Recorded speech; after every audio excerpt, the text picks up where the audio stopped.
Barista asks man to leave, has no idea he's a cop. The change was drastic, no one in the store including the staff could believe was happening. The customers feared the worst. The problem had occurred less than a day ago. And it would end with policemen coming through the store's doors. Arizona is a place known for its heat. Now imagine a heat wave sweeping through the state. This means that areas that were normally quite hot were saunas. Andy Grenner was happy that he worked in a place with air conditioning. It also meant that hopefully, people would come inside to seek shelter from the heat and give him a tip while they were there.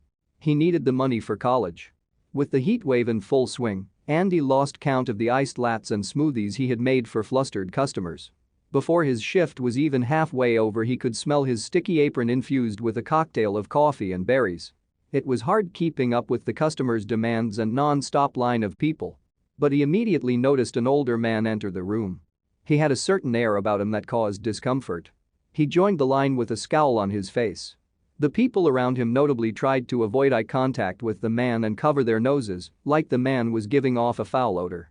His clothing wasn't clean, and it seemed that, nor was his skin. Some customers even left the establishment when they saw and smelt the man. But it wasn't just the customers that seemed uncomfortable at the sight and smell of this man. The manager was a 17-year-old girl that didn't look ready to handle her first real problem. She gasped as the man got to the counter and they started the exchange. The man looked Andy straight in the eyes before grinning and say, 3 iced matchas and 1 mango juice please.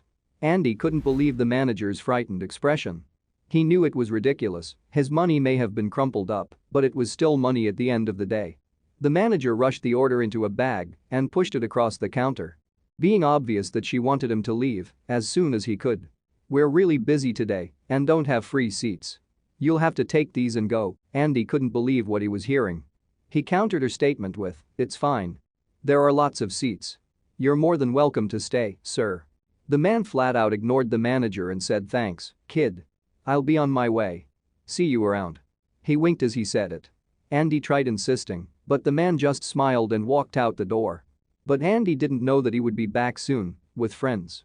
However, when the guy stepped through the doors that Wednesday afternoon, it was like an entirely different person had walked through the door. The transformation was so stark that the assistant manager didn't connect the dots, even as she took his order with a bright, welcoming smile. The guy stood in his police uniform with the rest of his cop friends. He looked right at Andy. Thanks for your help yesterday, he said. We were dying doing renovations in that heat. It all finally made sense, at least to Andy. The poor assistant manager, however, dug herself into an even deeper hole when she put together the exact same order he had made the previous day and still not putting 2 and 2 together. It turned out the group cops had banded together to help one of their own do some much-needed home repairs and yard work.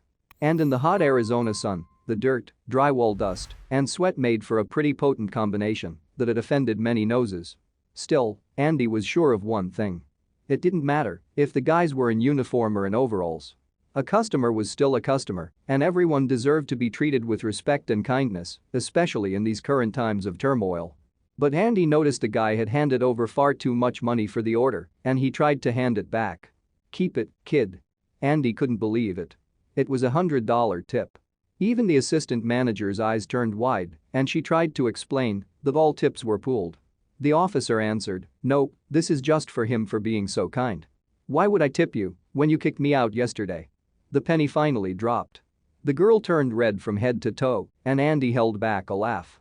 The officer added, the drinks were great, so my buddies and I decided to make this a regular stop. Andy shook his hand, thanked him again, put the large tip in his pocket with a huge smile. Thank you for watching this fantastic story. Please tap one of the 2 videos on your screen for another amazing wonder stories.